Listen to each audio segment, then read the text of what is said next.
Okay, so I bring to you suspension review time. I have a Boxer Ultimate and a Vivid Coil Ultimate. For most of my bikes, I've been on Fox the entire time. I've used a 36, a 38, the 40, all of those being the Grip 2, and I know they came out with the Grip X2. And then for their shocks, I've tried the DHX2, the X2 Air, and the Float X. I know they've also come out with the new rear shocks too.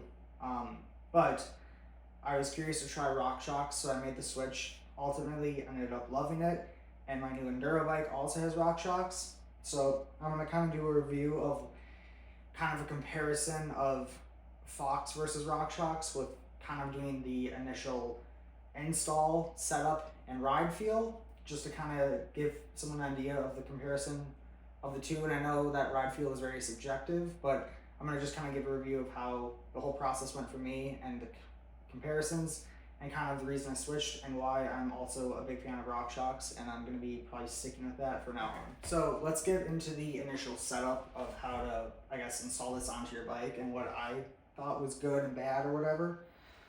So let's just start off with the fork. The fork was really easy. It's the first time I've ever kind of cut one of these down and installed it. Not a hard process. There's lines on here that make it super easy, so you can just kind of put in the crown, put in your stem spacers, tighten everything up, make your line, cut it, and then you kind of just slide it right in. Biggest takeaway is in the instructions they say put your fork to 50 psi. I didn't think it mattered that much, so I just left the air pressure in there, and I wasn't able to slide the stanchions into the crown, and I ended up scratching it up here a little bit. So definitely, if you are doing this for the first time, make sure your air pressure is down to 50 psi. It'll just it makes it a lot easier putting it on and off. It just goes in. I don't know why that is, but make sure it's at 50 psi. Everything's loosened up when you slide it down and off. It makes it a lot easier. Obviously, installing the shock is super easy. I'll kind of get into the more close-up details about that, but overall initial setup is super easy on this just because the markings. Installing a shock is super easy, straightforward, it's not hard at all. This is a little bit more like kind of weird because Fox doesn't have the markings, so I really like this. It's just user-friendly, idiot-proof. Alright, so to kind of just give you a close-up of what the markings look like that make it super easy to kind of set this up. You got one there, and then you also have one on this side right there. So you can kind of just set that up, make sure they're level, and you know you're good. With Fox, I mean, you're gonna have to measure and make sure you're spot on. So I really like that there's just markings, because if you are at the trail and you just get this on easily, you don't have to pull out measuring tapes or anything like that. I also like that for torquing up the crown, it tells you you need a 4 mil, torque it down to 10 newton meters, and then you do 1 and 2 first. And then it even says right there, 1 and then 2. So makes it super easy. You got all the markings there on both sides. So that is why I really like this. And then for the axle and the pinch bolts, Fox has 2 pinch bolts on each side. It gets kind of annoying where you do the axle first, tighten it, do the other sides where the threads are, tighten it, and then you have to compress it and then tighten the bottom 2. This is really just tighten it to 12 on one side, tighten it to 12 on the other side. And then the axle itself has markings for 1 and 2. So I really like that part. All right, so this is kind of what I was talking about, how it tells you which side to tighten first. Super easy. And then the sides obviously do have the markings. It's the same torque on both sides. And then the last thing I wanted to say about the fork for setup, I really like that the fender is shorter and that it doesn't go into the pressure relief valve, because where I ride at Rock Creek, the shuttle is a bus, and I've had a lot of Fox 40 mudguards snap, and then it ends up breaking by the pressure relief valve. So then you end up having to either like bring the replacement screws and stuff with you, or you end up, what I've done is just electrical tape it so dirt doesn't get in there and it holds so it doesn't flop. So I really like, these are screws, and this is also just a 4 mil Allen key, which is kind of cool, but don't use a 4 mil Allen key because this is really soft metal. So just like use your fingers when you need to do it. But that's like the last feature I really like on this.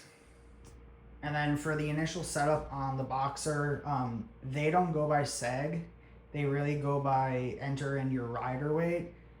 and they'll give you a PSI, and then from there you can kind of just fine tune how much air you want to add in. So like I started at 145. I normally weigh, I think 140, let's just say 5 pounds for gear or whatever. And I think it said my PSI should be 110.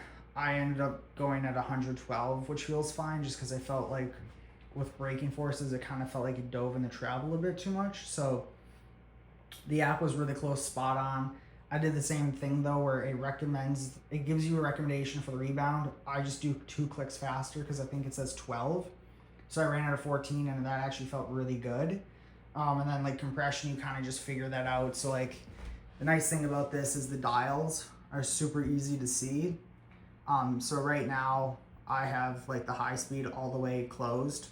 And like when I started closing the high speed compression from like doing jumps and rock gardens, huge difference and it felt amazing. And then that bigger white dial right there, that's like your marking for like the middle. I run this at 8, so right in the middle, and they recommend start with everything in the middle. Obviously, like with your rebound, you'll start with where they set it.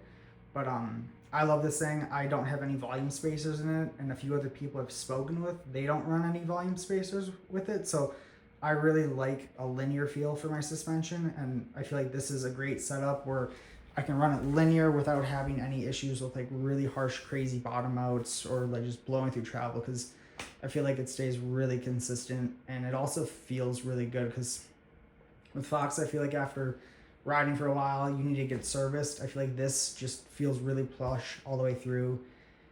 Same thing, like the reason I had the biggest issue with Fox was I felt like their forks would kind of just feel harsh in my hands, even though I had the right sag and right clicks and everything. And this just feels really smooth in the hands all the way through, whether it's going through like rock gardens, just hitting berms, or just doing full compression hits. Like it just feels good all the way through.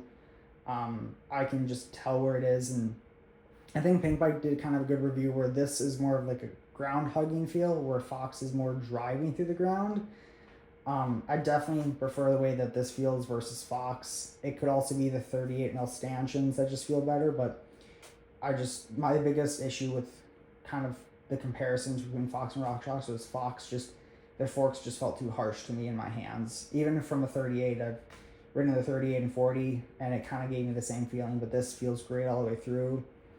I have a Zebra here on this bike, and it feels amazing. I absolutely love how this feels. It's the same thing as the Boxer. It just feels really smooth through everything. Big hits. It has really good support all the way through. Okay, so getting into the installation of the shock, super easy. I guess we'll just start with the bushings of the plastic things. I just got the RockShox ones. I think you can use the Fox ones. I feel like the Fox ones are a little bit easier to put in because you can just grease them, slide them in by hand. There is a little bit more because there's like the outer piece, there's the rubber band, and then another plastic. This is just the main center one, and then the outer two right there. I found that if you try to install these in your frame, the outer two pieces will fall out really easily, but if you put grease on there, it stays in and it doesn't fall out, so it made it a lot easier. The other nice thing about this is with the coil, if you just untwist this top, make it loose, you can pop the whole spring out without having to take all your hardware off. So if you're on the trail side and you're trying to just bracket what spring rate you should be on, it's a lot easier because you don't have to take all the mounting hardware off. You have that nice and easy to be able to kind of just loosen it, pull the collar off, and then you can just take the whole spring out. Other than that, I mean, this setup of installing a shock is really straightforward and easy. The last thing I will say that's kind of nice is right there, it tells you your preload, minimum, and max you can do, which is min 2 turns, and then max is 5 turns. And I know with Fox, you have more of like a click. This is probably just like a full twist, so 2 full twists. I like to just set it right by where my screw is, so then I can always tell if it's starting to come undone, but I felt like that's a nice touch to be able to just tell how much you can screw this, because like Fox, I'd always have to look up. So now let's get into kind of the initial setup of the suspension. RockShox has a really good app. You just type in your weight, your rear travel, your weight, your shock size, your there's 3 things you type in. There's like your weight, your travel, and the desired sag you want for the shock. You type that in and it spits out a number. Mine told me 350, but with Fox I was on 375, so I ended up starting at 375. It was too stiff, went to 350. That was 20% sag, so then I had to go down to 325 to get 30% sag. Really close. Rebound, I think it told me was 14, so I just did 2 clicks faster than that. I ended up settling at 18, which is really good. And then like compression rebound is really just kind of how you feel. The one hard part about with RockShox is that you have that little thing on the rebound knob. So if I didn't spin it backwards, it was gonna rub on the frame. So you might have to get a little bit creative with, depending on your bike layout, on where you kind of put your, like, twist the settings, because I had a propane and I remember I couldn't get to this. That's the one difference between Fox. Fox, I could always get to my settings. This, if I wanted to change my rebound, I would have to take it off fully, because I can't even put the little 3mm Allen because it'll rub against the frame. So RockShox, you may find a little bit more difficulty depending on your frame being able to get to your settings. But I think even the new Fox Air Shock and Coil, they don't use that flat little dial anymore. It's kind of something bigger like that. So I think a lot of frames or bikes and frames and shocks are going to have a little bit more compatibility issues of just being able to get to them. But that's kind of my experience with it. But yeah, the low speed compression, super easy to tell when you make the 5 clicks. High speed compression, super easy. And then the HBO is honestly such an awesome feature to have. I feel like this is a super great shock. I love the way it feels. Fox, I never really had any issues with how the shock felt, but I just feel like this is better in like under braking, bigger compression, bigger hits. I never really had any complaints with rear shocks. I felt like the air shock was a bit too stiff, that I had to run 35% sag, but running 30% sag in both the Fox coil and this coil is awesome. But this does feel a lot more supple, handles bigger hits better. I also just feel like there's just less clicks, but like each click you can really tell if you're going the right way. So I really like that. The other cool thing about this shock is you can kind of see it is there's sag markers on the stanchion. So if you are by yourself and you need to push the bottom bumper up, you can do it by yourself and kind of check your sag, which is what I did. So lastly, if I had to kind of just summarize the ride feel on the coil, I love that the clicks, you just know if you're going in the right direction, you can feel them.